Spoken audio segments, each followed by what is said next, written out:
I had been in an arranged engagement with the golden heir for only a few months when he fell in love with a poor scholarship girl who had once saved his life and insisted on breaking off our engagement. I tried to reason with him. You've been competing with your brother for years, and you've finally reached the decisive moment. Why would you ruin your future over a poor girl who means nothing to you?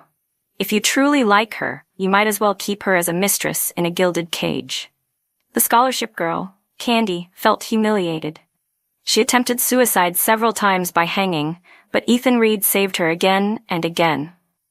From that moment, he hated me to the core. He plotted a car crash to take me down with him, but while he died, I, by sheer fate, survived. 10 years later, the first thing he did after seizing full control of the Reed family's power was drive my father to his death, push my mother into madness, until she chose to jump to her end and lock me away in a basement. The tendons in my hands were cut.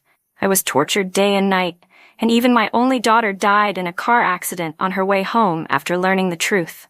Ethan laughed like a madman, saying, "Emily Warren, the ending you've come to is exactly what you brought on yourself." When I opened my eyes again, I had returned to the day of the arranged marriage. My parents asked me whom I wanted to marry. Without hesitation, I raised my hand and pointed at his older brother, the careless young master.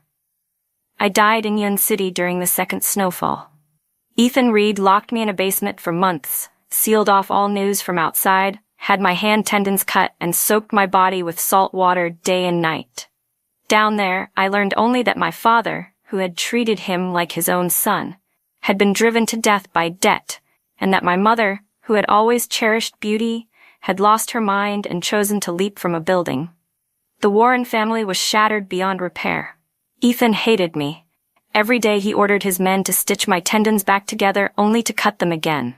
Watching me beg for death thrilled him. The pain left me unable to breathe, and with the last of my strength, I demanded, "Ethan Reed, why? Why are you doing this?" The Reeds and the Warrens had been close for 100 years, and Ethan and I had grown up together as childhood sweethearts. Since I was a little girl, I had followed him everywhere.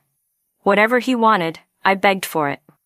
Because I was the only daughter with no brothers, after we married, my parents treated Ethan as if he were their own child. Whatever he wanted, they did everything they could to help him. Yet during those 10 years, Ethan secretly acquired Warren Group shares, forced the company into bankruptcy, drove his own father-in-law to suicide by overdose, and pushed his mother-in-law into madness until she leapt from the 18th floor. Listening to my questions, Ethan's cold gaze fell on me. He gave a crazed laugh. "Emily Warren, you drove Candy to her death, and you still have the nerve to ask me why?" "Candy?" I froze. Then after a moment realized she was the poor girl who had saved Ethan's life on the mountain years ago. Seeing the man I had loved for more than a decade show such tenderness when he spoke her name, I was stunned. Then I understood, and a bitter laugh broke from me. Tears spilled down until they turned to blood. With all my strength, I clutched his hand. "Ethan Reed, don't you hate me? Then kill me now." Just then, his assistant rushed in, pale and panicked. "Sir, there are rumors spreading that you forced Mr. and Mrs. Warren to their deaths. Miss Anna found out, and on her way home from school, she was in a car accident. She died instantly." "What? What did you say?" Who died in a car accident?" My body froze, my voice trembling as I questioned the assistant. He stepped back in silence. Ethan was stunned too, but only for a second. Then he sneered, "Dead is dead. Do you expect me to burn incense for her?" In that moment, I was grateful my tendons had been reattached. Using every ounce of strength, I stood and slapped him hard across the face. The next second, the force sent me crashing to the ground. Broken and humiliated, but even so, I shouted, "Ethan Reed, you didn't even spare your own daughter. You're worse than an animal." "Daughter?" He curled his lips into a mocking smile, as if he had just heard the funniest joke in the world. Ethan sneered, his voice dripping with contempt. "You filthy woman.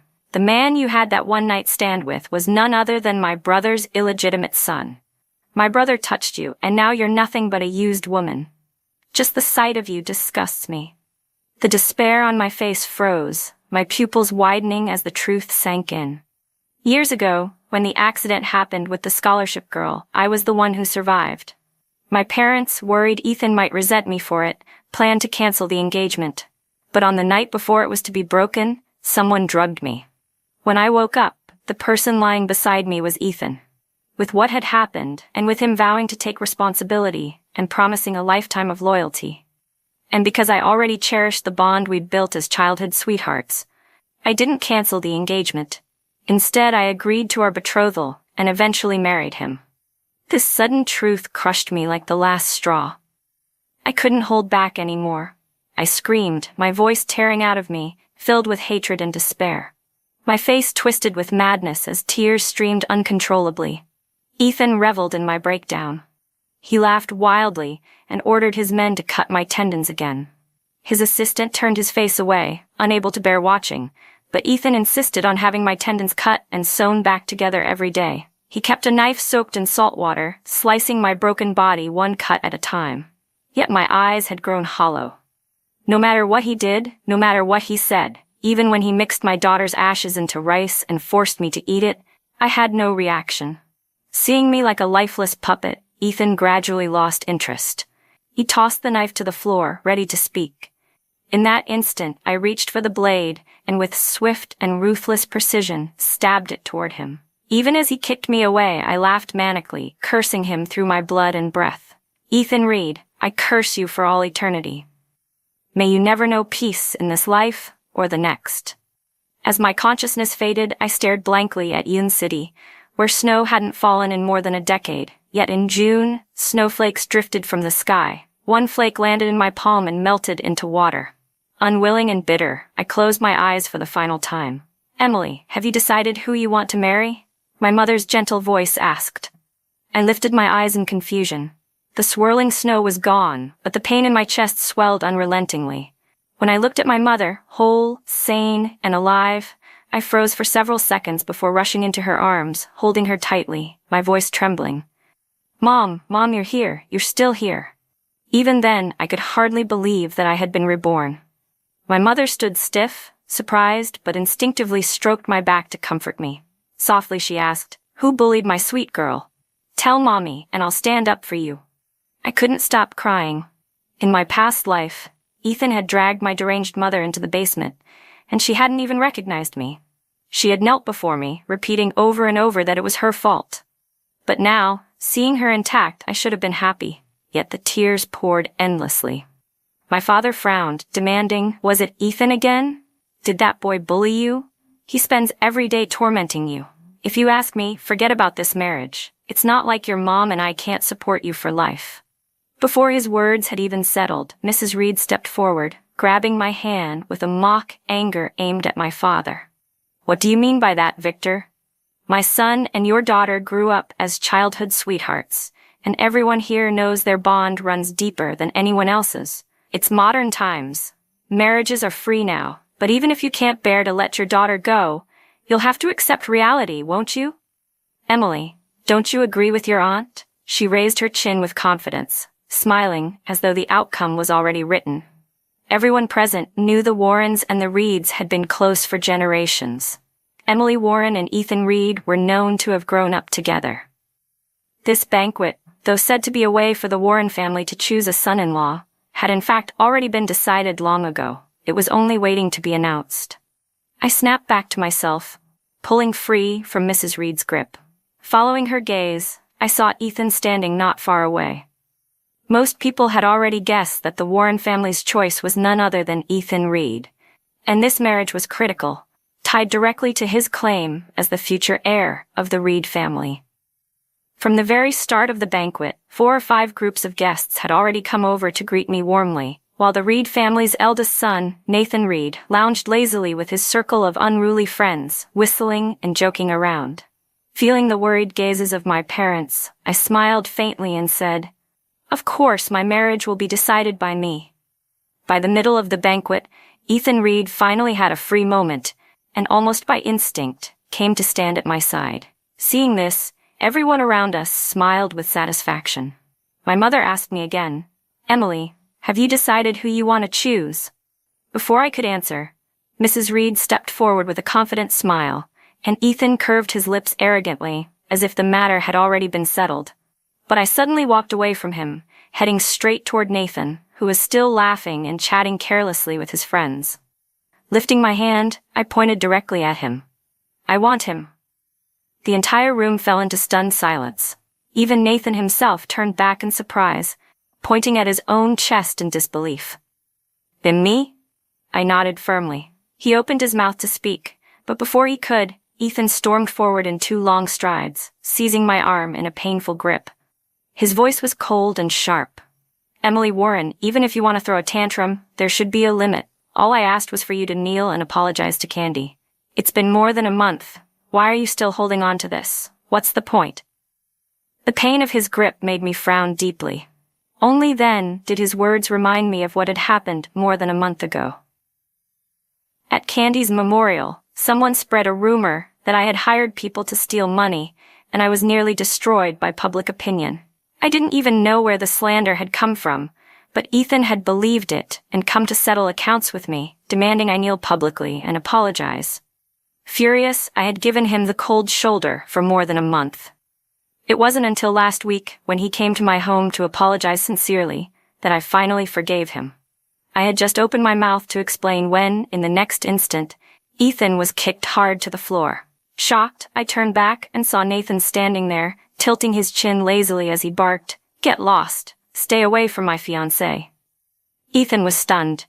To be humiliated so openly in front of so many people made his blood boil. He reacted almost instantly, leaping up and charging at Nathan, and the 2 brothers began to fight violently. The banquet hall erupted into chaos.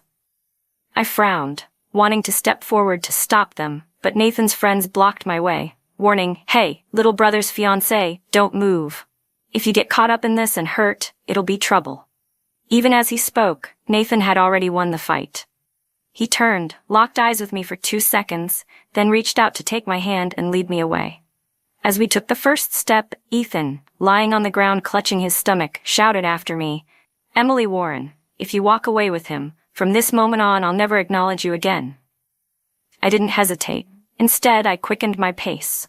Once outside the banquet hall, I released Nathan's hand and gulped fresh air in great heaving breaths. Only then did I truly believe it. I had been reborn. The Warren family hadn't gone bankrupt. Our home wasn't shattered. My parents were still alive.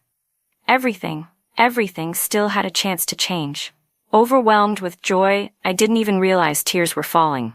After a long while, the man beside me finally couldn't hold back and muttered, "Hey, why are you crying? If you want to go back, then go back. I won't stop you, but don't start bawling here." Dazed, I touched my face and realized it was wet with real tears. I wiped them furiously, even rubbing my skin raw, but I couldn't stop. Nathan grabbed my hand, staring at me in bafflement. "What's with you, woman? You chose me. You decided to walk out with me, so why are you crying the moment we leave? Cry if you want, but rubbing your tears until your skin's raw? What the hell is that?" Whether in my past life or now, I had never interacted much with this man. This was the first time we'd spoken so closely, and for a moment I just froze, staring straight into his face. He froze, let go of my hand, and after a moment of silence turned his head away, coughing awkwardly. Fine. If you want to go back, then go back. I'm not like that bastard who cares so much about saving face, but a man like him, he doesn't deserve you. You'd better open your eyes wider." After speaking, his mouth felt dry, and he licked his lips unconsciously. I stared at Nathan Reed, dazed, and suddenly remembered that day when I learned about my daughter's death in a car accident. Ethan had said the man I slept with back then was his illegitimate brother. That meant it was Nathan. So Anna was his child. I carefully studied the man in front of me, his eyes, his mouth. They were exactly like Anna's. Before, I had always thought she resembled Ethan, because their brows and eyes seemed similar, and because I had never doubted what had happened that night. But only now was I certain. Anna was Nathan's daughter. Thinking of my sweet girl, my expression darkened instantly, my fists clenching tight without me even realizing it. I didn't notice that Nathan's face had flushed from being stared at so intently. His words faltered, and he coughed several more times in discomfort. But even after a string of coughs, I remained silent, so he waved his hand in front of my eyes to test me. I snapped back and instinctively asked, "Do you have a cold?" He didn't understand. I frowned. You've been coughing pretty badly." Remembering what had just happened in the banquet hall, I lowered my voice. "I'm sorry, Nathan. I used you as an excuse to get out of that banquet. Since our family was hosting, if I had openly declared I wouldn't go through with the engagement, my parents would have lost face. When I go back, I'll explain everything to them. As for you, just go on living as you always have." Nathan only gave a careless, "Oh," turned around, and walked away. Watching his retreating back, I was lost in thought. But when I turned, my gaze collided with Ethan's as he came chasing out after me. I froze for a second, then lifted my hand and slapped him hard across the face. Ethan stood stunned, disbelief written across his expression as if asking, "Are you insane?" I clapped the dust from my hands with disdain. "Ethan Reed, that slap is to tell you that I will never again be the Emily Warren you could summon and dismiss at will." Without a shred of hesitation, I walked away. Even though when I first saw him again after being reborn, I had wanted nothing more than to tear him apart piece by piece. If he were to die so easily now, how could that ever repay the life of my daughter who truly died? I closed my eyes, wiping away the single tear at the corner. Before long, my parents returned home. My father quietly placed a box of late-night snacks in my room, while my mother, just as she always had, wrote a note on a sticky pad. "Sweetheart, no matter what you choose, we'll support you." Everyone knew Nathan, as an illegitimate son, was not favored in the Reed family. Otherwise, he wouldn't have amounted to so little. Yet once word spread that I had chosen Nathan Reed at the banquet, the entire circle was in an uproar. All day long, one after another from the Reed family called me, more than a dozen times, but I simply shut off my phone. By evening, Ethan and the scholarship girl, Candy, appeared outside our villa. The maid, unaware of what had happened yesterday and not knowing the truth about Ethan, let him in without hesitation. The moment he saw me, Ethan's attitude did a complete reversal. With uncharacteristic seriousness, he said, "Emily, yesterday was my fault. I lost my temper. I'm here to apologize." Then he nudged Candy forward. She lifted her head with a sweet smile, her eyes glancing toward him for reassurance. "Emily, you really misunderstood me and Ethan. He only felt sorry for me because of my background and treated me with a little more kindness. I never thought something so simple would make you misunderstand. I'm here today to sincerely apologize. I'm sorry, whether it was my fault or not. I just hope you can forgive Ethan. All right? He really does love you." As she spoke, she gazed up at Ethan with tender eyes, a hint of grievance hidden in them, as though she were wronged, yet still brave. Ethan's heart wavered for a moment before he steadied himself and looked at me. But I gave no reaction at all, keeping my eyes fixed on the drama playing on the TV. Time dragged on. Candy's legs grew sore from standing, and she patted them gently before pouting with wounded grievance in Ethan's direction.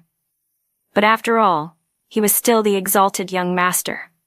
At the very least, he had done as his mother instructed, bringing Candy to my door to apologize. I was still sitting lazily on the sofa, ordering the maid around. "Lily, I want a pear. Peel it, slice it, and bring it here." When I saw Candy still standing awkwardly, Ethan immediately invited her to sit down. "Come on now," Mrs. Reed chimed in warmly. "Candy, just treat this place like your own home. No need to be so reserved." Candy's legs were already sore, and hearing that she could sit, she quickly plopped down without hesitation. Lily, the maid who had watched Ethan and me grow up together as childhood companions, treated him almost like her own child. She immediately yelped and hurried toward the kitchen. I lazily lifted my eyelids and reminded her, "Lily, it's the Warrens who pay your salary." Her footsteps froze, and she turned back to look at me. "From now on, don't let these two dogs into the house again." I set aside the tablet, slipped on my shoes, and prepared to head upstairs. Ethan, instantly furious, blocked my path. "Emily Warren, what's the point of this tantrum? I even brought Candy here to apologize. Do you really have to act like this?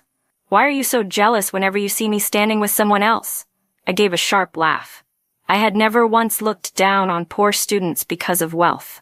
But now, seeing Candy trailing pitifully after Ethan, I felt disgust for the first time. Without hesitation, I shot back. "Jealous, Ethan? I have money, looks, and power. Why would I ever be jealous of a poor girl in knockoff clothes? What qualifications does she even have to compare with me? Or did yesterday's slap not remind you clearly enough of your position? If that's the case, I don't mind giving you another one. I raised my hand, ready to strike. Candy immediately rushed forward, and Ethan instinctively shielded her in his arms. Seeing that, I didn't hesitate and swung twice, my palms landing squarely, one on each of them. Good, I said softly. Now you both have one. Then I turned and walked upstairs, leaving only a final command behind. Get out. The Warren family doesn't welcome you. Candy's eyes turned red, while Ethan, humiliated beyond reason, wanted to charge at me, only to be stopped by Lily. That day, Ethan was essentially thrown out of the Warren home. In the past, when I lost my temper, I would also kick him out in anger, but it had always been like the petty tantrum of a neighbor's little sister. Angry yet still somewhat endearing. But this time was different. This time, I truly hated him. The look in my eyes toward him was one of loathing, as if I wanted to tear him apart. What infuriated him more was that he knew I despised his illegitimate brother the most, and everyone in the circle knew the two brothers never got along. Yet yesterday, in front of everyone, I had chosen Nathan Reed, humiliating him completely. And by this morning, the whole circle already knew that Emily Warren had abandoned Ethan and chosen Nathan. Clearly, it had been spread by Nathan himself. Ethan's face darkened with rage. Candy tried to hold his hand, but he violently flung hers aside. She lowered her head in grievance and said softly, "It's all my fault. If I had apologized sooner, you wouldn't have fought with Emily. I'll kneel for her. If she'll forgive you, I'll even give my life." Saying that, she dropped to her knees at the Warren family's front door. Watching from upstairs, I curled my lips into a cold, mocking smile. My phone rang. It was my assistant asking what was going on. I chuckled. Nothing. Just watching a dog pretending to be a saintly heroine. By the way, arrange that matter for me as soon as possible. Tomorrow afternoon would be best. As soon as I hung up, an unfamiliar number flashed on my screen. I paused for a moment before answering. A familiar male voice came through the line. "Miss Warren, shall we cooperate?" It was Nathan Reed. His voice was calm, carrying a trace of amusement. "I don't know exactly what happened between you and my bastard brother, but since you clearly despise him so much now, why don't we form an alliance through marriage? I'll help you get your revenge. How about it?" I hesitated, my expression darkening. I didn't know what the future held, but I knew that involving outsiders would eventually drag them into danger. Perhaps sensing my hesitation, Nathan laughed easily. "It's fine. I'm alone. I have nothing to lose. You can't hurt me, and truth be told, I can't stand that bastard brother of mine. More importantly, I'm a Reed, and I owe my mother. I need to take back what belongs to us and restore her honor. If we marry, we'll each take what we need, nothing more. I won't bother you, and you won't bother me. Deal?" When the words reached that point, I nodded and said, "All right." Nathan sounded satisfied and then asked with concern, "Do you want me to chase those two dogs off from your doorstep?" I paused, shook my head and replied, "No need. They won't last long." No sooner had I spoken than Ethan and Candy finally left. Humiliated like that, Ethan was bound to blow off steam at some bar later. I thought for a moment, then asked Nathan, "Would you mind? There's a gathering tonight, and I'd like you to show up with me." Without hesitation, he agreed. After we hung up, I quickly sent a message to my assistant. "Get me a copy within 2 hours. I want it before tomorrow afternoon." The news that Ethan had come to see me only to be thrown out in disgrace quickly spread throughout the circle. His mother was the first to call me. I didn't hesitate to answer. As always, she started by saying her son knew he was wrong, then played the emotional card, hoping I would come to the Reed house to clear up the misunderstanding. Before hanging up, she added, her tone carrying a note of displeasure. "Emily, even if you and Ethan are having a disagreement, you should never have humiliated him by choosing that illegitimate child. You've embarrassed not only Ethan, but also me, your Aunt Reed. I was very unhappy about what happened yesterday, but since the Warren family was present, and it was the first time I'd ever seen you so angry, I held back until now." The cold wind whipped against me, making me furrow my brows. I replied without thinking, "Aunt Reed, let's not forget that Uncle Reed's first wife was Nathan's mother. They only weren't accepted because they eloped, if we're being honest." My words cut off as I realized I had gone too far. Her tone instantly soured with displeasure. I quickly softened, gave a faint smile, and apologized before ending the call. When I lowered the phone, I saw Nathan standing not far away in a khaki trench coat, watching me with an easy, knowing smile. Hesitant, I walked toward him and asked reflexively, "When did you get here?" "Just now," he said. "Oh," I muttered, and followed him inside the clubhouse. The moment we stepped into the private room, Ethan, already drunk, sensed something and turned his head. Our eyes met, and he immediately stormed over, face dark with fury. "What the hell are you doing here? Dragging this pretty boy along just to flaunt him in front of me? Emily Warren, are you trying to make me jealous? Can't you think of a new trick? Doing the same thing over and over, what's the point?" He turned to his half-brother with a mocking smile. "You're just my stand-in. What do you have to be so smug about? You and your mother are the same, shameless trash." Before his words even finished, the sound of a slap rang out. The lights in the private room flicked on, and a red mark bloomed instantly across Ethan's pale cheek. Everyone froze in shock, and what stunned them even more was that the one who had struck him wasn't Nathan but me, the well-bred Emily Warren, who had always been the picture of a gentle, obedient young lady. "Are you done?" I asked coldly, my face expressionless, as I pulled Nathan to the sofa with me. We had barely sat down before Candy jumped out, eager to defend Ethan. Her eyes blazed with indignation. "Miss Warren, don't you think you're going too far? Whatever happened between you and me is one thing, but Ethan has always been sincere with you. And yet, in public, you slapped him for the sake of an illegitimate son. How could you treat him like that? How could you treat Aunt Reed like that, after she's loved you like her own daughter since you were little? You're only arrogant because you were born into privilege. If I had your background, if I'd grown up alongside Ethan as his childhood sweetheart, I'd never be as ungrateful and heartless as you."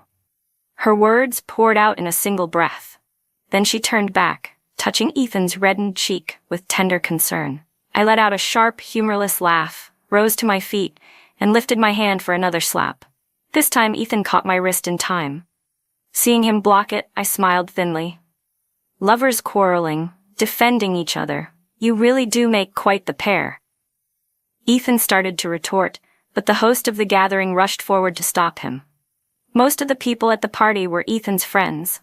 Nathan, with his eccentric temper since childhood, had never gotten along with many in the circle, so naturally the crowd spoke up in Ethan's favor. While Ethan stepped outside to take a call, someone immediately spoke up. "Emily, you and Ethan grew up together. How could things turn out like this? Isn't this just a misunderstanding? Or maybe someone said something malicious that made you think the wrong way? Ethan has treated you like a princess since you were little. Don't make him angry over an outsider." At the mention of Candy, everyone's eyes turned toward her. She was the poor scholarship girl Ethan had dragged into this circle. But everyone here knew perfectly well she didn't have the qualifications to ever be the future Mrs. Reed. Candy felt the humiliation deeply. She lowered her head, her eyes glistening with tears that refused to fall, her whole demeanor pitiful. It was exactly the same as in my previous life. Back then, Ethan had feared Candy would suffer slights in the Reed family, so the two of them became inseparable. I had spoken my harsh words in front of him, and Candy had acted just like this, looking wronged, lowering her head and crying softly, clutching Ethan's hand and saying, "It's all right," while deliberately arranging for us to leave together. That was when she had orchestrated the accidental collision with a truck. The moment Ethan returned and saw everyone's eyes on Candy, and Candy putting on her pitiful act, he immediately turned his cold gaze on me. "Emily Warren, what did you do this time? No matter what I've done to you, Candy has never treated you poorly. Who bought you breakfast every morning before class? Who saved you a seat at every basketball game? Emily, you can come at me, but you have no right to insult her." I tilted my head and let out a sharp laugh, as though I'd just heard the biggest joke. "Breakfast? That was Candy buying food I had already said I didn't like. As for saving me seats at basketball games, I'm the Warren family's eldest daughter. People are eager to give me their seats. Why on earth would I need her to save one for me?" My mocking stare silenced him, choking his words in his throat. His face darkened, anger building. Candy tugged on his hand, tears spilling as she lifted her head. "Ethan, it's fine. I was willing to do those things for Emily. Even if she doesn't appreciate it, it doesn't matter. And Emily, I truly apologize. Please don't blame Ethan. You and he are destined for each other. Everyone says you're a golden couple. Unlike me, I only deserve to carry your shoes. She went on and on, her voice dripping with grievance until a loud, cutting voice came from the doorway. That's wrong. You're not even qualified to carry Emily's shoes. The person who walked in was Natalie Brooks, my childhood best friend from Southbridge. She had been studying abroad for years. At her sudden appearance, the entire room was shocked, everyone standing up in surprise. Jojo, when did you get back? Wow, Jojo, you're too much. Coming back without telling anyone first. Natalie smiled thinly, exchanged a few perfunctory greetings, and then plopped herself right down beside me. Her eyes locked on Candy, sharp and unflinching. Go on. Why'd you stop? Weren't you talking so much just now? Then she turned to me. Emily, what's wrong with you? How could you let some little fake saint like her get under your skin? I pursed my lips, slipping some medicine quietly from under her hand. When I turned my head, my eyes met Nathan Reed's across the room. He was slouched lazily on the sofa, lips curled in a careless smile, one eyebrow raised, looking every bit the arrogant rogue. Candy's face instantly darkened. Ethan tried to say something, but Natalie cut him off with biting sarcasm. Some people, huh? We've all been with Emily since childhood, but now you betray her for someone you've barely known 2 months. Everyone knows Emily is famous for her good temper. She's been slandered, bullied by her so-called childhood sweetheart, and she's grown thin from it all. It breaks my heart to see her like this. And to think someone once said he would treat Emily like a princess forever. Aren't those words slapping you in the face now? Her words pointed straight at Ethan, and the others around couldn't help nodding in agreement. Candy had only been around for 2 short months, yet already stirred up so much chaos. Ethan opened his mouth, but the words stuck in his throat. His face twisted with embarrassment as he glanced at Candy. 2 months. That was all it had been. It really wasn't worth fighting with my childhood sweetheart over an outsider. I smiled faintly, then stood up and picked up a glass of wine from the table. With an open, generous tone, I said, All right, it's nothing serious. Let's stop arguing. Ethan, I'm not angry with you anymore. Drink this glass of wine and we'll laugh it off as if nothing ever happened. I placed the wine in front of him, but before Ethan could move, Candy, knowing she could never truly blend into the circle, jumped in and volunteered. She downed the glass in one breath. Her pale face flushed crimson almost instantly, and she swayed as the alcohol hit her. Emily, she said, her voice hazy, it was all my fault before. I'm sorry.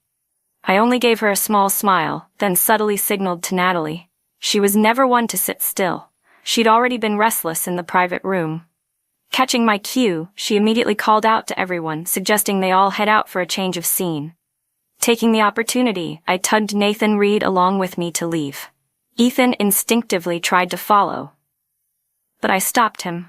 That wine was a little strong. You're clearly drunk. You should stay here and look after her. No need. Ethan began to protest reflexively, but this was still before Candy had saved him, before his feelings for her had truly deepened. Even so, watching me leave with the brother he hated most gnawed at him. I turned and stared straight at Candy, who was already flushed and dizzy. She couldn't stand my gaze. Overheated, she suddenly clutched Ethan's arm and whimpered, Ethan, could you stay with me? I don't know anyone else here. Her eyes brimmed with tears. The only person she could claim as a friend in that room was him. After all, he was the one who had brought her in.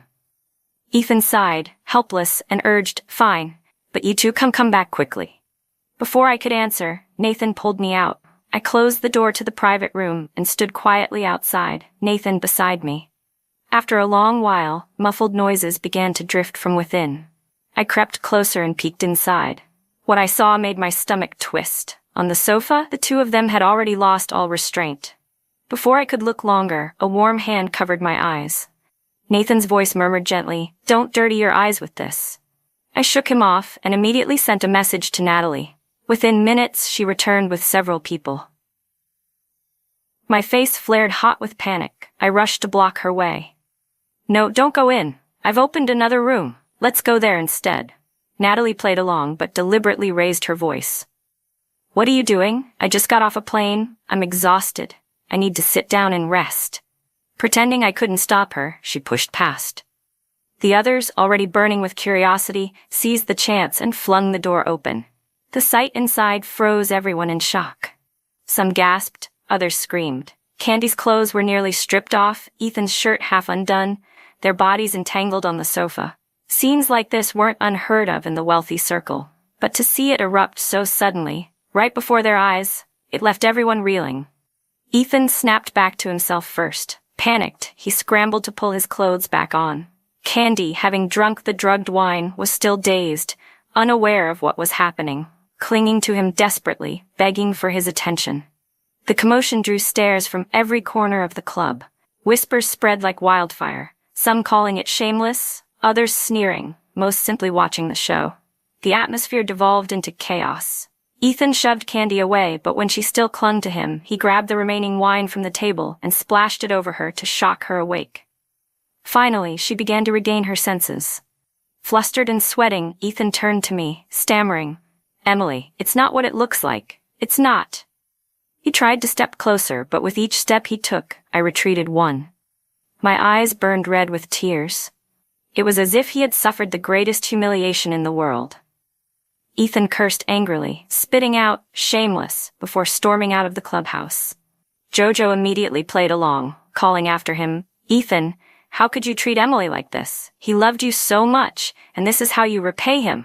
What about those vows you made, that you'd never part until death? Do they mean nothing now?" Everyone had grown up together, and it was true Ethan was the one who had first wronged me. Hearing Jojo's scolding, the others joined in one by one, turning their blame on him. Just moments ago, they had been speaking in his defense and accusing me. Now, after what they had seen, they couldn't hide their disappointment. Candy, the center of the scandal, suddenly came to her senses. With a sharp scream, she scrambled to put her clothes back on, clutching Ethan's hand with all her strength. But at the slightest touch, he flung her off violently. She froze for a second, then collapsed into incoherent sobbing. As I walked out of the clubhouse, I laughed lightly. That was satisfying. Really satisfying. Nathan Reed smirked, removing his coat and draping it over my shoulders.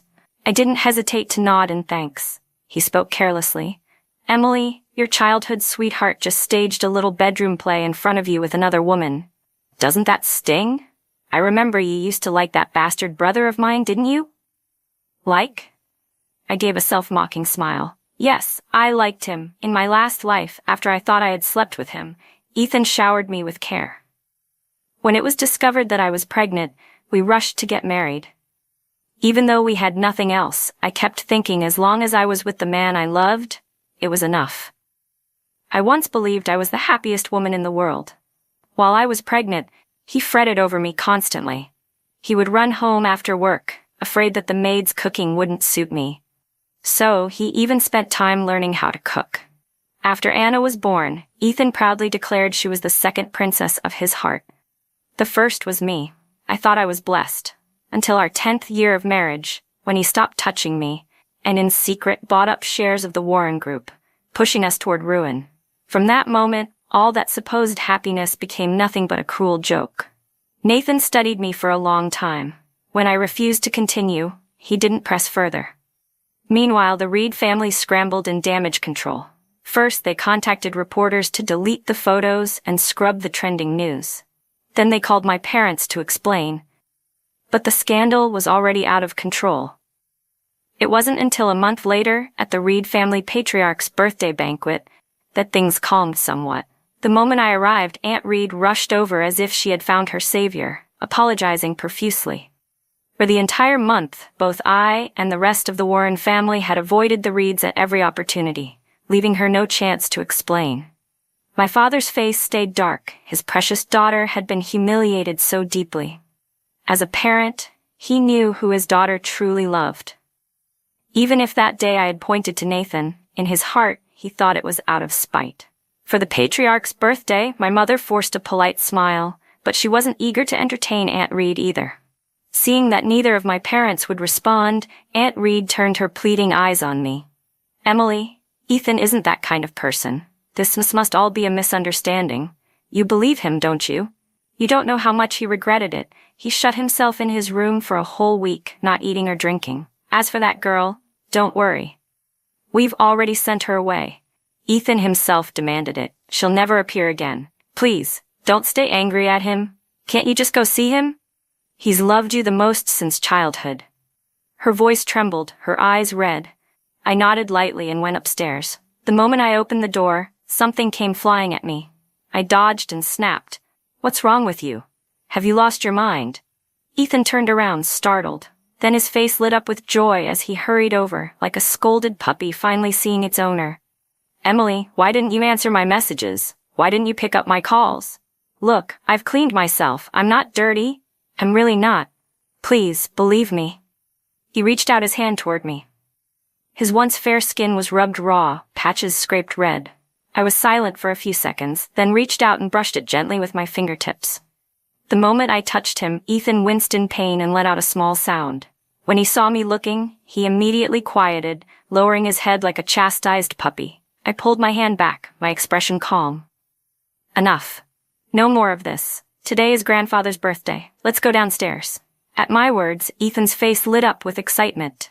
He instinctively reached to hold my hand, but I pulled away. His expression darkened, assuming I was still angry.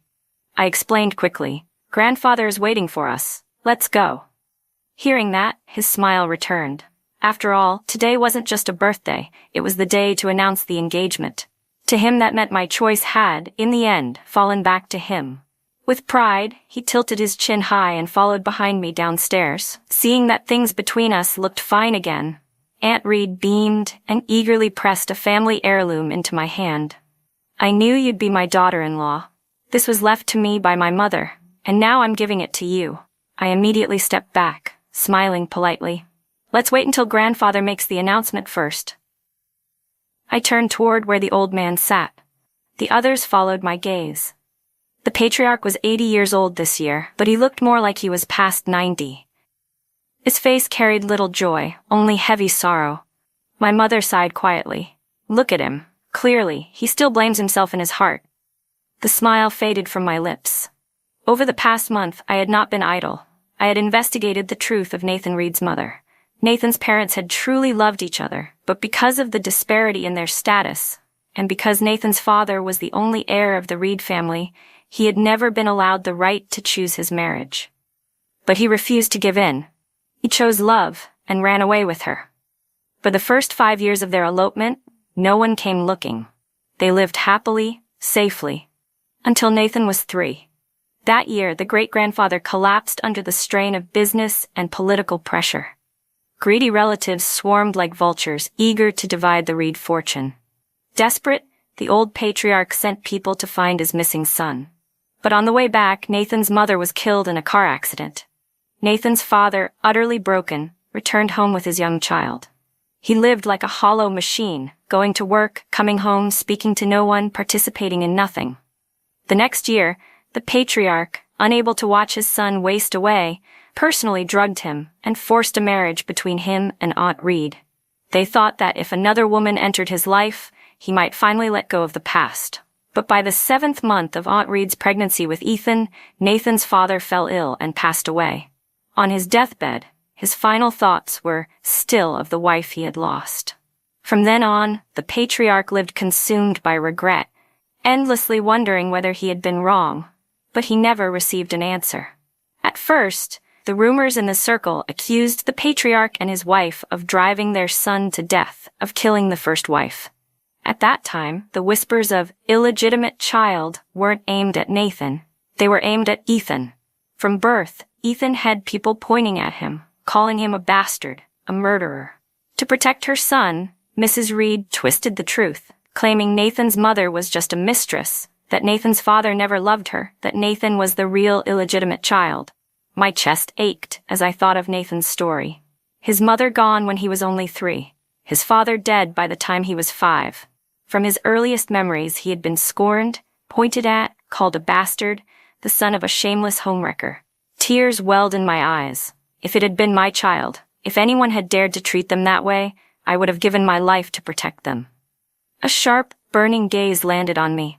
I felt it instantly and lifted my eyes. Under the glow of the lights, Nathan descended slowly from the second floor. But Nathan's eyes from start to finish were fixed only on me, the little princess of the Warren family. Without realizing it, I smiled. Ethan, jealous, stepped in front of me, blocking my view. Grandfather Reed finally spoke up, saying it was time to announce another piece of good news. At that, his face, usually heavy with sorrow, brightened with a long-missed smile. Ethan straightened his back, chin raised proudly, looking at Nathan with the air of a victor. His expression seemed to say, "See? You're nothing but a useless stand-in. My childhood sweetheart will never abandon me." He turned reflexively, ready to take my hand. I stepped back 2 paces, and just then, Grandfather's voice rang out. "Thank you, everyone, for taking the time to attend my birthday banquet. But what makes today even more joyous is the engagement between the Warren and Reed families. The fiancé will be our family's sole heir, Emily Warren and Nathan Reed. Both of you, please come forward." The announcement froze the room. Shocked murmurs rippled through the guests. The Warren engagement wasn't with Ethan, but with the illegitimate son, Nathan? Then why was the Warren princess still standing beside Ethan? Isn't that misleading? Lifting my skirt slightly, my face alight with joy, I began to step forward, but Ethan seized my arm in disbelief. "You're going to get engaged to him? To an illegitimate son? Emily Warren, are you still mad at me? Can't you stop making a scene at such an important occasion?" I frowned and flung his hand away. "Who do you think you are? Why would I waste anger on you? Ethan Reed, let me tell you clearly, I am going to be engaged to your brother Nathan. Last week we had our horoscopes read. They matched perfectly. And the wedding will be held on July 7th. You're welcome to attend. Oh, and one more thing. Your father and Aunt Reed were never truly in love. Your father only loved Nathan's mother. If not for grandfather's interference, you wouldn't even exist. Go find out the truth yourself." I let go of him and strode onto the stage. Nathan extended his palm, and I placed my hand in his, our fingers interlocking. "As I said," I announced, "the engagement is next Monday, and the wedding will be on July 7th. Ethan went berserk, trying to rush the stage, but Aunt Reed held him back with all her strength. His hateful eyes locked on me, burning with humiliation he would never forget. But he also knew now wasn't the time to lose control. Grandfather called us, the new couple, into his study. His words were brief but heavy, the truth about Nathan's mother. Perhaps it was age that loosened his guard, but when he spoke of his son, tears streamed down his wrinkled face. He mourned his daughter-in-law, the woman he had never even met. His meaning was clear. When Nathan formally became heir, he would step back from all family affairs, including the matter of restoring Nathan's mother's honor. Nathan listened with the detached calm of a stranger. Only when the words father and mother were spoken did he show a flicker of emotion.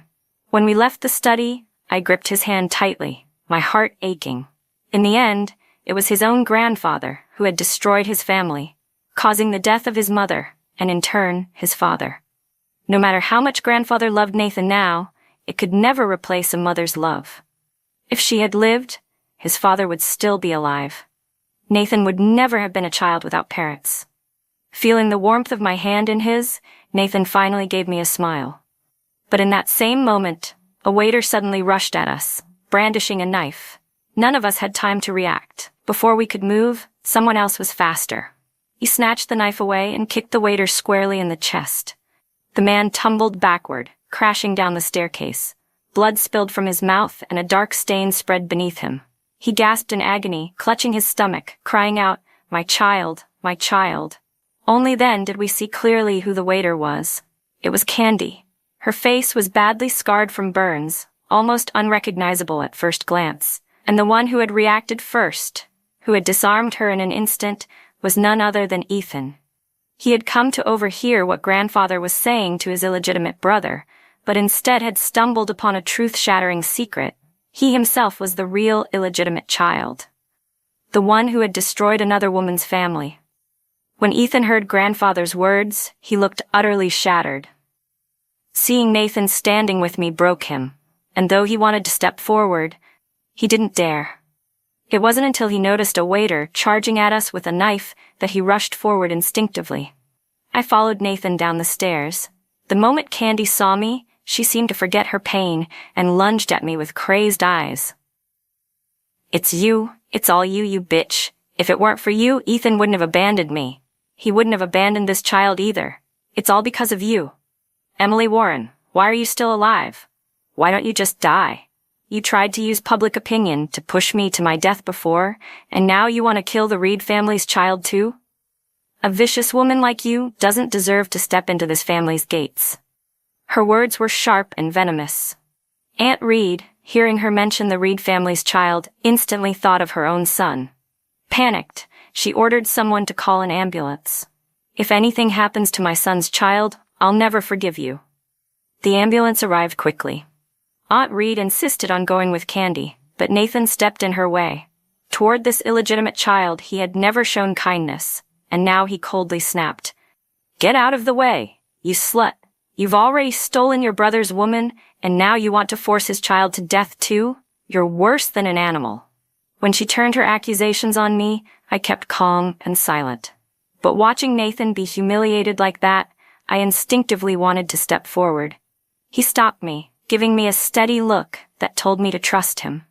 Suddenly, a recording began to play in the silent hall. Candy's voice filled the room. In the recording, she confessed to staging a scene of being falsely accused of stealing money, and even spending a fortune to spread rumors that I had driven her to the brink of death. She mocked, "What's this little money compared to becoming Mrs. Reed? Even in 10 lifetimes, I couldn't spend it all. Ethan is just a fool his mother coddled into uselessness. Next time I'll lure Emily to the mountains, pretend to risk my life to save her, and then she'll fall hopelessly in love with me. After that, won't she be mine to control?" The hall went deathly quiet. Aunt Reed, who had been clutching Candy's hand, let go at once. Even Ethan, who had believed Candy's every word and blamed me for everything, stood frozen in shock. I turned toward the source of the recording, stunned. A silver-haired young man strode in, grinning arrogantly. "Nathan, little brother, next time call me earlier, will you? I almost boarded a plane for vacation." Then he dipped his head toward me with a sly smile. "And you, Nathan's little bride, why didn't you tell the family about suffering such humiliation? Fortunately, our Nathan has always kept this matter in mind." My eyes turned red as I looked at Nathan. The truth was, I had wanted to forget all of it. It happened so long ago, and since no one seemed to care about the aftermath, I buried it in silence. But now, hearing my suffering laid bare, my parents couldn't hold back their fury. The Warrens demanded an explanation. But before more could be said, Candy collapsed in pain and was rushed into emergency surgery. Hours later, the news came. The child could not be saved. Worse still, the injury had been too severe during pregnancy, and because she was treated too late, her uterus had to be removed. When Aunt Reed heard her grandchild was gone, she flew into a rage, demanding justice. She raised her hand and slapped my mother hard across the face. She didn't know the full truth about Nathan's parents, but just 2 hours earlier, the real story had already been revealed. A venomous woman like Candy had framed an innocent scapegoat, and now she still wanted the Warrens to give her an explanation?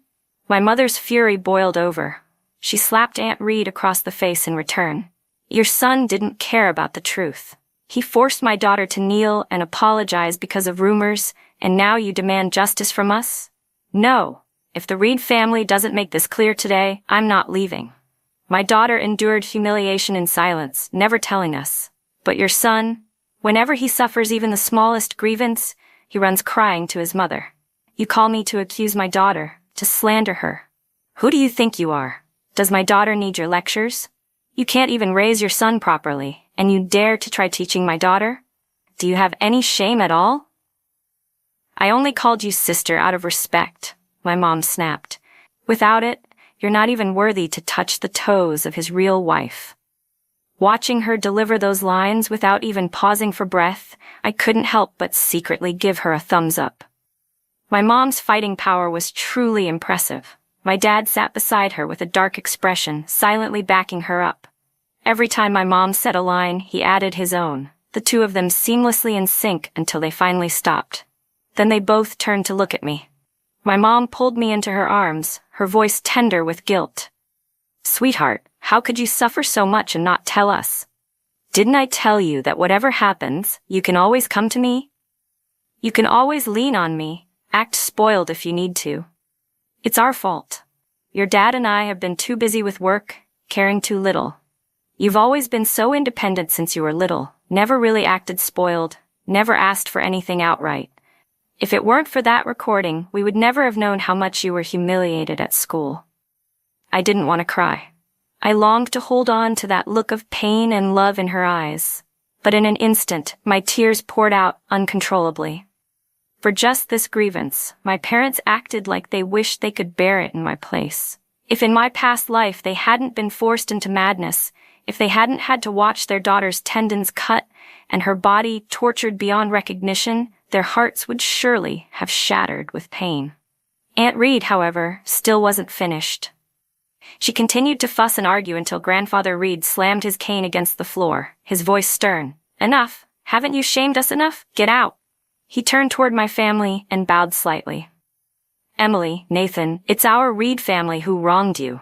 We'll give you an explanation. Emily, it was my failure to discipline my grandson. That's my fault, and I apologize. He spoke with solemn sincerity. I hurriedly wanted to stop him, but Nathan caught my arm, shaking his head. He only lifted his chin, his eyes filled with cold disdain, not saying a word. To him, this old man had always favored his bastard brother. When Nathan was bullied as a child and went to complain, Grandfather would play both sides.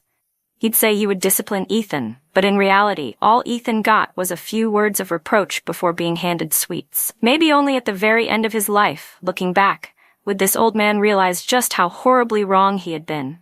But even then, in his heart, he would convince himself everything he did was for the Reed family. He had no regrets. Even his mistakes, he would believe, were sacrifices for the family's sake. Later, when Candy finally regained consciousness in the hospital, I was in the ward with Ethan. Her hand instinctively went to her stomach. Empty. Nothing there. In that moment, she struggled up from the bed and lunged at me, eyes wild. Ethan slumped forward and tried to stop her, breaking down in tears. But Candy shrieked hysterically. Why are you still protecting this woman? It's because of her our child is dead. Why do you still shield her? Don't you know we lost our baby, Emily Warren? You fox spirit. I don't know what trick you used to seduce Ethan, but you killed my child. Even if I die, I'll never forgive you. She thrashed like a mad woman. I simply looked at her quietly and laughed with scorn. The sight of my indifference drove her even crazier, and she tried to come at me again, only to be blocked by Ethan once more. But this time, he didn't stay silent. He laughed bitterly, his voice dripping with mockery. The one who killed your child was me. I was the one who kicked you.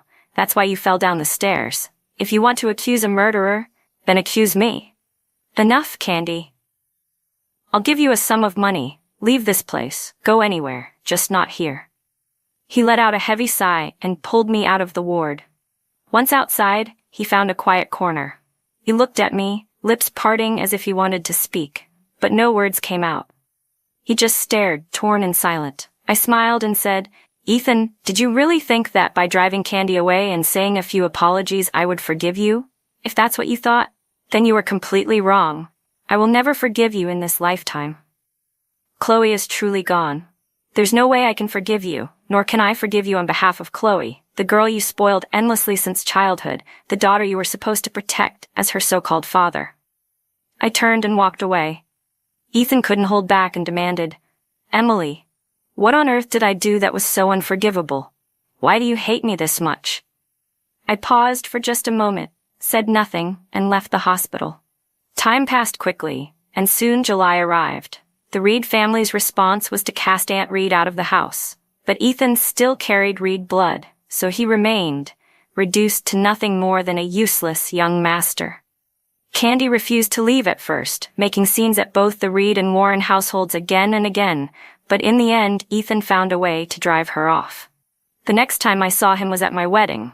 The rings had been entrusted to Nathan, and Chloe, serving as my bridesmaid, personally went to fetch them. I was left alone in the dressing room when Ethan walked in. I was surprised for just a second, but quickly recovered my composure. He looked far more disheveled than before. His mother had been cast out of the Reeds, and he himself, once a lofty heir, was now nothing more than a despised outcast. With a sunken face, he staggered toward me. He opened his mouth as if to speak, but choked on his words. Finally, he managed to say, "Emily, long time no see. These past weeks I've been having a dream. It repeats over and over. I dreamed we were married. I dreamed I ordered someone to sever the tendons in your hands. I dreamed I drove your father to his death, drove your mother into madness. And I dreamed of Chloe." His voice shook. "In the dream I laughed like a madman, watching you in agony, begging for death but never finding release. I felt triumphant. But when you refused to even beg for death, I panicked. I forced you to swallow what I said were Chloe's ashes, but it was useless. And when I finally realized I truly loved you, you were already dead. That had to be just a dream, right? Tell me it was just a dream." He stared at me desperately, craving an answer. Every time he woke, the dream haunted him. Each time he fell back asleep, the same nightmare replayed. It was too vivid, too real, almost as if it had actually happened. I lowered my head and laughed softly, but tears slipped down my cheeks. I said only one sentence. "Ethan, what right do you have to even speak of Chloe?" Just those words revealed everything. The truth. He finally understood why the sweet little girl who had adored him since childhood had suddenly turned cold. He finally understood the hatred in my eyes each time I looked at him. He collapsed to the ground, sobbing, pounding his fists into his own chest, whispering again and again, "I'm a beast. I truly am a beast." His sobs grew ragged, until he could hardly breathe. I stood silent. I said nothing as he pulled out a knife he had hidden and plunged it into his chest. As the blood spread and his consciousness began to fade, he looked at me and gasped, "Emily, what will it take for you to forgive me?" A knock sounded at the door. I lifted my gown slightly and smiled coldly. Before leaving, I reminded him, "I already gave you poison. It won't kill you, but it will make sure you'll never father a child." He laughed, unconcerned. "It doesn't matter. Without you, I'd never be with another woman anyway. As long as you forgive me, even if it costs my life, I'll accept it." I chuckled bitterly. "What use is your life to me? Unless Chloe can come back, I will never forgive you." But bringing Chloe back was impossible, a fool's dream, which meant forgiveness was impossible too. Ethan finally lost too much blood and fell unconscious. The door burst open. I stumbled into a warm chest and met Nathan's deep, tender gaze. Raising an eyebrow, I asked with a smile, "Nathan, what are you doing here?" He glanced once at his pathetic younger brother lying on the floor, then stroked my hair gently, a smile curving his lips. "Of course I came, to rescue my beautiful bride." Ethan was discovered in time and rushed to the hospital. Meanwhile, the ceremony went on.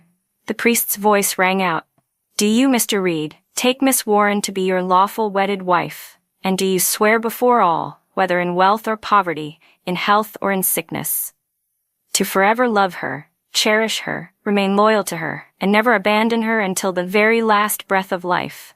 Will you?" All the while, Nathan's gaze never once left me, his beautiful bride. Listening to the priest's words, tears slipped from his eyes without him even noticing. His voice trembled as he nodded and said, "I do." When he was a boy, he had once been locked in a dark storage room by his stepmother, simply because he pushed his cruel younger brother. It was Ryan who found him then, insisting on staying with him through that long, terrifying night. From that moment on, Ryan had a place in his heart that no one could ever move. The priest then turned to me with the same question. My head buzzed, my mind replaying fragments of memory. Ethan's past life came rushing back, but so did my own soul's memory of what happened after I died in that other life.